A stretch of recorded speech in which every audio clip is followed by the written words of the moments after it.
Church is not for me, and I'm okay with it, guys. It's just not for me. All right. Um, I'm a true believer that you can make your own sanctuary, wherever, whenever. Okay.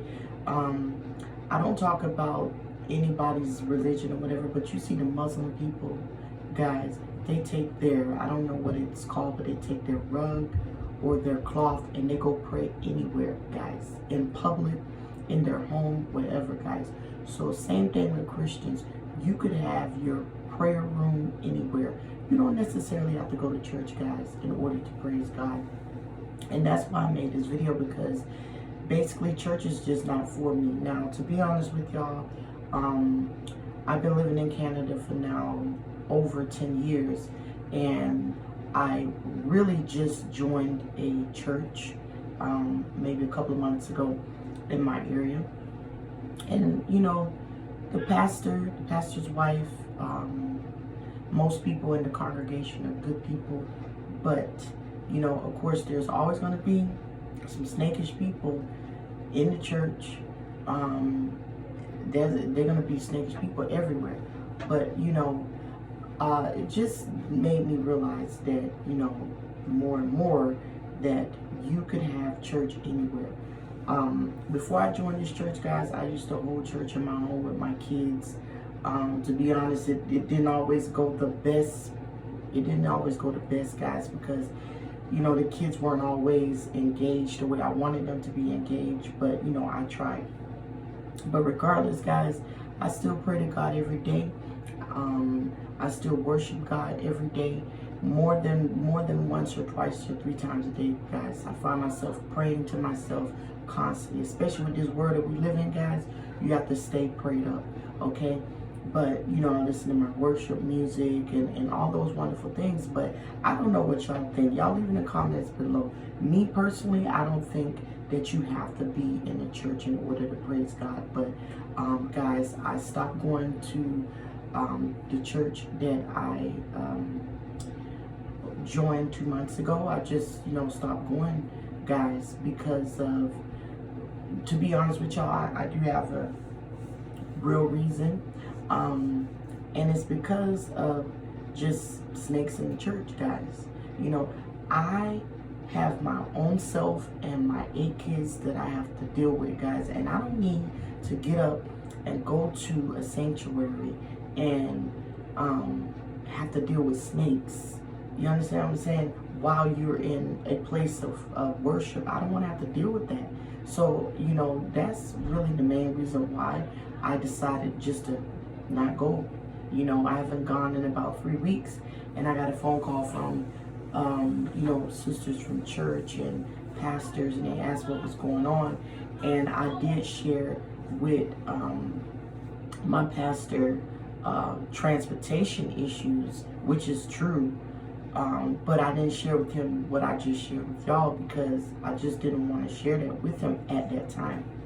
But it's those 2 reasons, transportation and the fact that, you know, snakes in the church, and I just can't deal with it, guys. And I'm going to be honest with y'all, this whole snake in the church thing, it started maybe a month ago when, guys, when I tell y'all I could pick up on people's spirit, good and bad. And this one particular individual in the church, guys, I picked up on her spirit from the jump. And I've never in my life, like, I understand people, sometimes there's people out there that may look mean, but they're actually not mean. For example, I have a family member of mine. She's a very sweet girl. She sometimes look mean, but she's sweet. And I'm gonna mention her, she's my sister. She looked mean sometimes, guys, but she's very sweet, okay? And she always said that people always think I got an attitude, but I don't. But anyway, guys, just saying, this particular snake in the church, okay, I picked up on her attitude, right, from the beginning. And just looking at her, you know, and it's not judging, but the energy, I picked up on it, right? And that energy that I picked up on, it was confirmed, right? You see what I'm saying? Because a lot of times people say, well, you judging. No, not judging. I got confirmation, right? So anyway, picked up on her spirit, And I just always, would see her look so evil and look at me funny and never greeted herself. A lot of people in the church, they greeted me, said hello, welcomed me to church, but I never really got it from her. Whatever. It doesn't matter. That's not even the point. I'm just calling out the energy that I picked up on in the beginning, guys. So one of the major things that just topped off everything was my now 6-year-old. He was 5 a couple months ago, but he's 6 now because he recently had a birthday. He was like, one day he was just like, I'm not going in the Sunday school. I'm not going. And I'm like, well, why? So me and my daughter, long story short, my daughter, the pastor's wife, everybody was trying to get him to go to the Sunday school, and he just rejected. He was like, I'm not going. He was freezing up like something was there, like, I don't know. So this particular snake, right, came and was like, what's wrong with him? And I'm like, he doesn't want to go. And she was like, oh, well, let me see. So she pulled both him and I to the back, and she was asking him, why you don't want to go in? And he was just like, I don't want to go. So basically, out the blue, I just found this really weird. Out the blue, she was like, is it my sons that you have a problem with? Just out the blue, guys. She's like, is it somebody bothering you? Is it my sons? And so he was like confused, like, I don't know, So she pulls out her phone, shows a picture of her sons, and she was like, is this the ones who are bothering you? And so my son shook his head, yes. And to be honest with y'all, my son will say yes to stuff that's not true sometimes. He's young, he doesn't understand, I don't know. When he said yes, I knew he wasn't telling the truth. So anyway, she was like, you know what, I'm going to talk to them. Don't worry, they're not going to bother you again. I found it odd that she would bring up her sons, but whatever.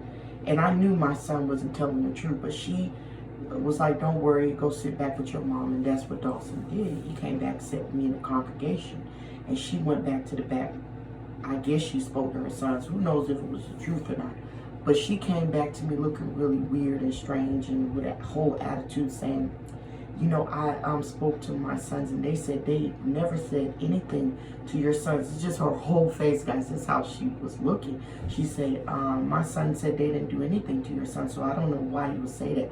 So I responded with, it's okay. Kids are kids, don't even worry about it. Plus, we was in the middle of church. Why? We could have dealt with that after. So long story short, she just kept looking at me. And so I was like, all right, God, I'm going to focus on the preaching of the word. I'm not going to worry about this lady keep locking eyes. We keep locking eyes. So I'm going to unlock my eyes and stop looking at her. I'm going to focus on what the pastor is saying. So, and that's what I did.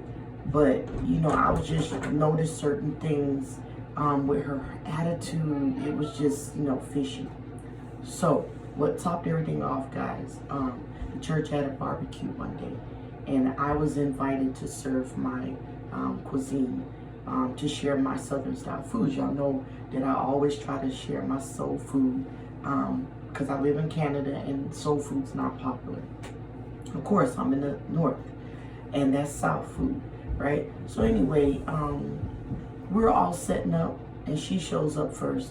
And she's just, she comes with her kids, and she's just, we were out in the open in the park. And she's just sitting there with her arms kind of crossed, and she's just looking, never said hello, never spoke, whatever. So I was like, I wasn't really talking to her, but I was talking to, some people that was around me, and I'm like, oh, I'm so nervous because I'm finally going to share my style of food with the church. I'm nervous. And she's like, but man, what are you nervous for? You're already here, just with the whole attitude. I'm like, I'm just a shy person sometimes with certain situations. And she was like looking at me like, I was like, oh. Finished setting up, ignored it because remember, I know how she is, so I just ignored it. So then my daughter comes over and she's just like, Mom, this lady just keep looking at me with evil eyes. And I'm like, just ignore this lady. This is a big park. We're outdoors. Don't worry about her. Long story short, I set up my little area, and there was a second guy doing barbecue. He was set up on the opposite side of the park. I'm not even gonna lie, okay? I offered her food. She didn't want to try anything. And there were several other women that attended the church. I offered food. They didn't want to try it. Guys, the only ones that tried my food were all the children in the church, the younger people, and the men of the church. Barely any of the women tried my food. I would say maybe 2 women out of all the women in the church didn't share. Now, I'm going to tell y'all something I didn't notice at the time. I was busy cooking and enjoying myself, and I end up meeting a professional lady, which I'm going to do a story time with that at another day, because that's a very special story I want to share with y'all. I met a very special lady. She actually purchased, like, bought my food, paid, right? I gave my food for free to the church with no problem. I love doing that. That's what I wanted to do. But this lady I met, she was a professional lady. She came up and, you know, like I said, I'm going to story time with that another time. So anyway, she was like one of the few women that tried my food. And I noticed this situation that I'm about to share with y'all after I went home, which proves that I don't pay attention to drama and stupidness, right? So I was doing my thing, packed up, went home. And when I got home, I realized that most of the women of the church were all the way over on the other side of the park. None of them really engaged with me. Maybe 2 women engaged with me. But the one that engaged with me, she's very sweet. I have no issue with her. She runs the Bible class with the younger kids. And then I noticed snakish women coming over, looking with their nose turned up, guys. They're looking, what is this? What type of food is that? What do you have here? With a whole attitude. Guys, it's just sad. And I'm just like happy because I'm a happy person when it comes to my food, right? And I'm just like, oh, I have collard greens and I have mac and cheese and fried gizzards, and I'm just happy to share it while they got the nose turned up. Like, what is this? Asking what it is, but not even eating it. Guys, sad. Anyway, that's my story time of reason why I say church is not for me. I have my church in my home. Church could be anywhere, guys. I'm just go ahead and cut this video. Y'all leave in comments below what y'all think. Okay, God bless. There is definitely more to this story, but this is gonna be part 1 because I gotta go and do something with the kids. Part 1. Leave in comments what y'all think, and I'll do a second video on more details of that situation. Bye, guys.